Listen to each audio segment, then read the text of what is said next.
If you want to change a behavior, if you want to modify a behavior, one of the first things you need to do is you need to measure it. But what about behaviors that you want to modify that you need to measure that you're not there when those behaviors are occurring? Maybe these behaviors occur in private places. Maybe they occur in environments that you can't get to. Maybe they occur at rare times and you just don't happen to be there when the behavior is occurring. What do you do in those cases? Well, one answer is that you can measure that behavior by measuring a permanent product. What are permanent products, you ask? Well, if you are, you're at the right place because I'm Dr. Igor Yurichevich, and this is Behavior Modification. Let's go.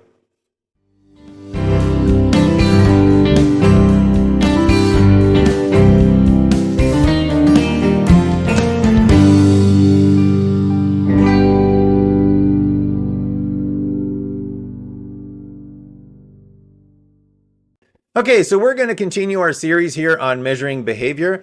And measuring behavior is one of the first steps in order to modify the behavior. You need to know what you're modifying in order to actually be successful at modifying that behavior. So the first thing that we do in measuring behavior is we observe the behavior. Somehow we observe the behavior. And oftentimes you can observe that behavior in real time as the person is doing the behavior. And in this case, for example, if you're a private investigator, you can go on a stakeout. You can observe a person conducting a particular behavior, hopefully a little bit more secretly than this private investigator is doing right now. But you can actually observe the behavior occurring in real time and record those responses. However, sometimes you're not in the situation that a private investigator on a stakeout is in. You're more like a crime scene investigator who comes there after the fact. Now, you still can measure that illegal, violent behavior. This has gotten dark, so we'll lighten it up real soon, but you can still measure that behavior, but you can't measure it while it occurred. You can only measure it after the fact, and you measure it after the fact by looking at the permanent product of that behavior. So Cooper, Heron, and Heward, they mentioned that measuring behavior after it has occurred by observing the effects the behavior produced on the environment is known as measurement by permanent product. So this is measurement after the behavior has occurred. So the behavior is done. It's finished. You were not there while the behavior was occurring. This is after it has occurred.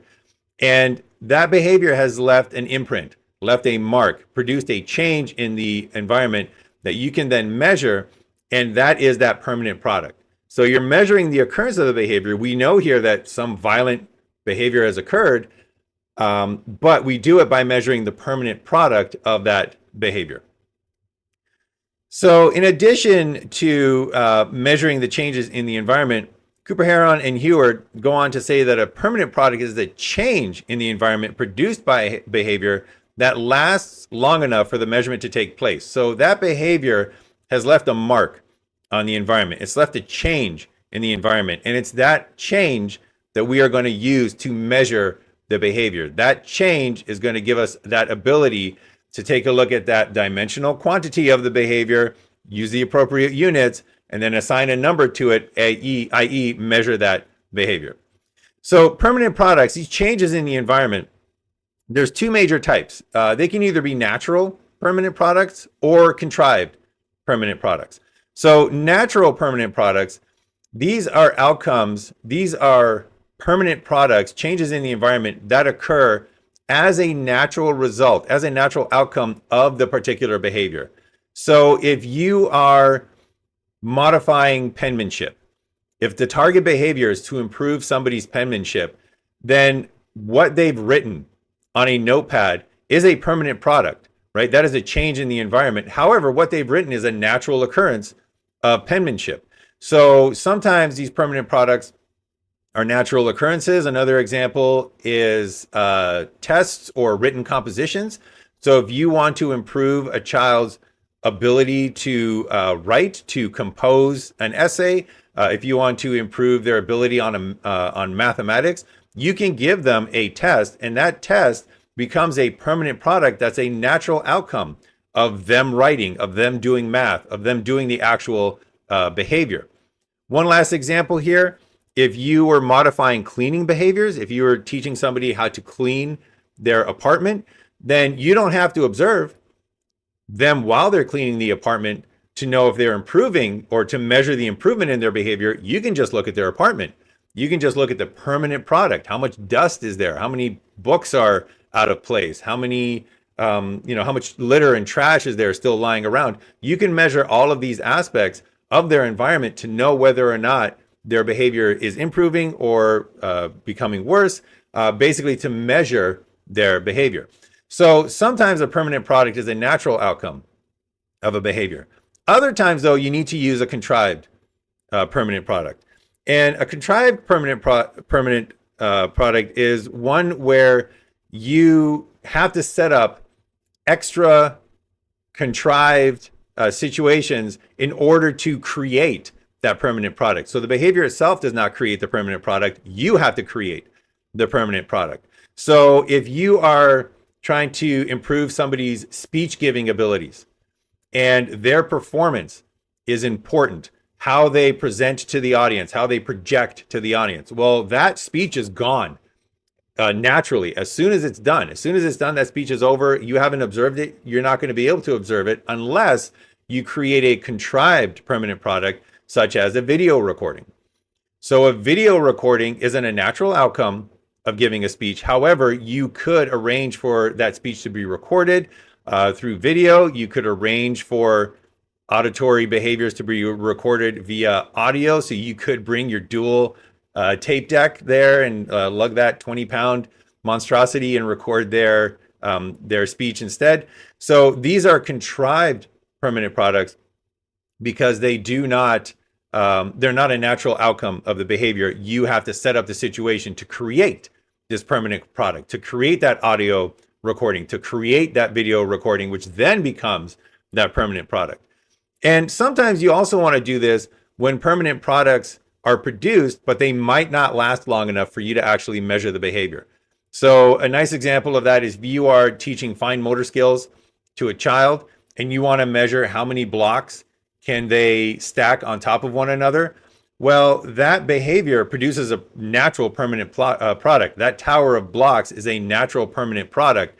But much like we just saw here, that child got up to 7 blocks, I believe, and then it toppled over.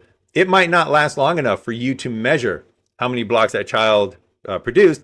However, we can use a permanent product like this video and use it to then measure this particular behavior. So it's a contrived permanent product because the behavior just isn't going to last long enough.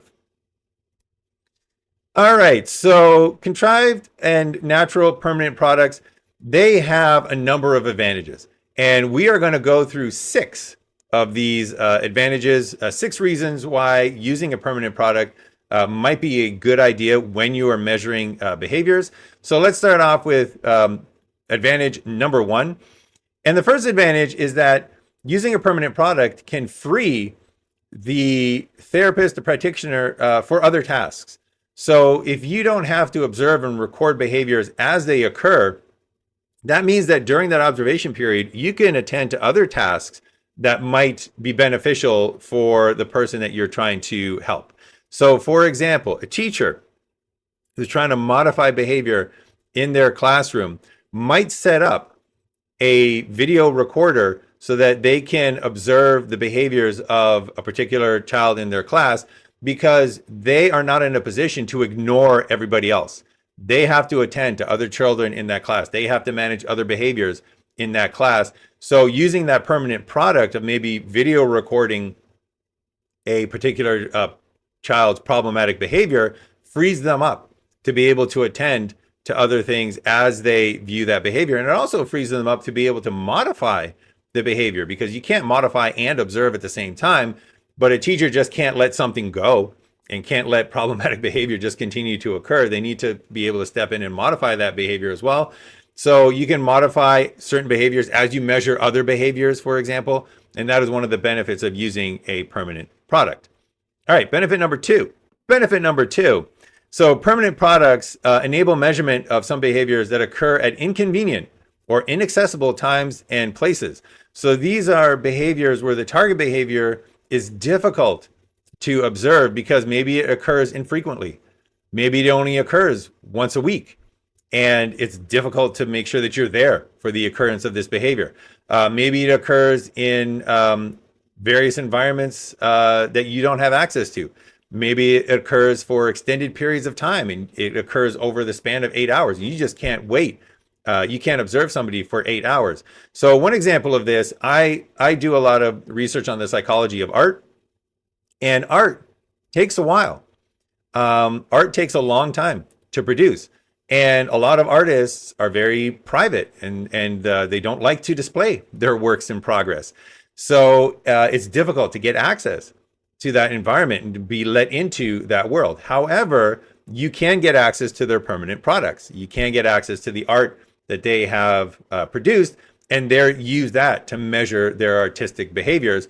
So this is this is the second advantage, that it allows you to measure behaviors that are oftentimes inconvenient or inaccessible in terms of where they are done and when they're done. All right. Advantage number three. Measurement with permanent product may be more accurate, it may be more complete, and it may actually be more continuous. So if you set up a video recording, for example, that recording of the behavior can be a more accurate way to measure it, more complete, more continuous than if you were observing it during real time. So when you have a video recording of a particular behavior, like let's say that you're taking a look at interview skills, and you want to improve somebody's interview skills. Well, if you observe this interview for maybe 20 minutes, you can miss things. We talked about that last time when we talked about time sampling. And if you haven't already, check out that video, link in the description. But you might miss things if you're trying to continuously record things. And if you use time sampling techniques, you can also miss instances of behavior. But if you use a permanent product like a video recording, then the practitioner, the behavior analyst, the therapist can take their time and review that video. You can play it at half speed if you need to. You can slow it down, go frame by frame. You can look at it multiple times. You can listen to it in the video recording and watch it over and over and over again. So it can be a lot more accurate, a lot more complete, and a lot more continuous than if you only had that one try. You have to do it in real time. Permanent products can overcome that disadvantage. All right, number 4. Measurement by permanent products enables your data collection to be done on more participants. So when you are doing real-time observation, oftentimes you can only observe one participant at a particular time. However, with permanent products, you can, as many people as you can record, you can observe that many people. So if you're in a situation where there are multiple participants, so for example, if you want to coach how to give an interview and how to take an interview, that's multiple participants whose behavior you want to modify, and that's difficult to measure and observe in real time. But in a permanent product with a video recording, you can do that. You can watch the video once, focus on one individual, and then watch it again, focus on that second individual. Same thing with a teacher in a classroom. If they're looking to improve children's behavior, if they're looking to measure problematic behavior, you can't attend to all 30 people in your classroom at once. Even with time sampling, it's very difficult to do 30 people all at the same time. But with permanent products such as videos, you can go back and you can watch them for each individual participant over and over and over again. All right, advantage number 5. Advantage number 5 is that using permanent products can facilitate data collection in a way that allows for inter-observer agreement and treatment integrity.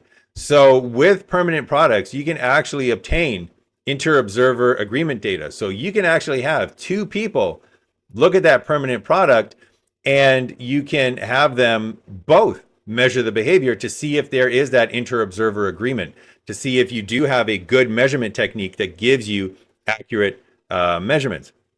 And you can do this while eliminating the need to bring multiple observers into this research or treatment setting. So you don't want to bring in, 2, 3, 4 observers necessarily into a treatment setting, because that could be distracting from the actual treatment. That could be distracting from the actual measurement.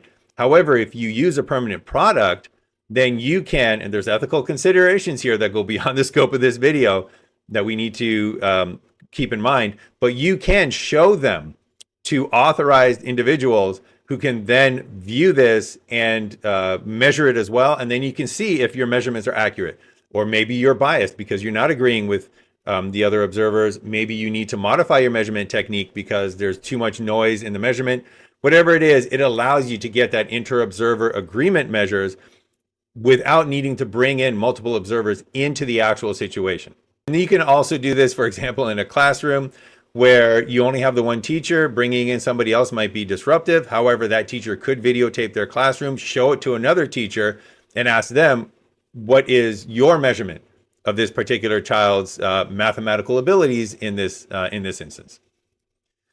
All right, and then finally, the sixth one. They didn't have an animation for 6, so I had to create one, but here we go. The sixth benefit or advantage of using permanent products is that it enables the measurement of complex behaviors and multiple response classes.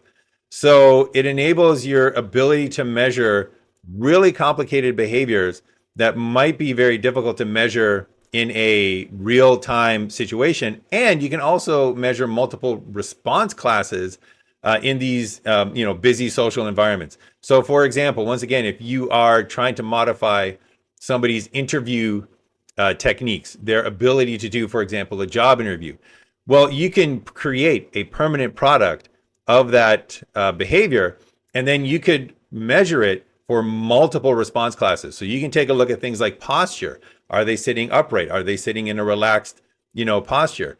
You can take a look at things like face touching. You can take a look at eye contact, facial expressions. Are they turned towards or are they turned away from the other individual? You can take a look at really complex behaviors like mimicking and mirroring, where if the person that's giving you the interview, puts their hand on their face, do you put your hand on your face? If they cross their arms, do you cross your arms? This has been shown to increase liking, but that's a very complicated behavior that is very difficult to measure in real time, especially if you're trying to measure other behaviors. But you can do that if you have a permanent product such as a video recording. All right, so that was our look at measurement using permanent products. So we introduced the idea of permanent products, this way of measuring behavior when you're not there for the behavior actually occurring, but you can measure it after the fact, after it has occurred, by looking at changes in the environment. We took a look at natural permanent products that occur as a natural outcome of doing the behavior that you're trying to measure. And then we also looked at contrived permanent products where you have to set up the situation where the permanent product is produced, such as a video recording or an audio recording. And then we took a look at those 6 advantages of measuring permanent products, which includes freeing up the practitioner for other tasks, enabling measurement of some behaviors that occur at inconvenient or inaccessible times and or places, the increase in accuracy and completeness, and the ability to measure continuously that you get with permanent products, the ability to do data collection on more participants, the facilitation of finding inter-observer agreement and treatment integrity, and then the ability to measure really complex behaviors and multiple response classes, multiple behaviors using permanent products. So that was a lot. Permanent products, great tool. I use them all the time in my research. So you can use them now in your behavior modification strategies. But next time we're going to take a look at constructing and interpreting graphic displays of behavioral data. And basically what this is you're going to take your behavioral data and you're going to transform it into art that can be understood by anyone. Because if you can't communicate your measurements, are they really measurements? Probably not. But that's all going to be happening next time. So until then, stay frosty, stay functional, and go and modify some behavior.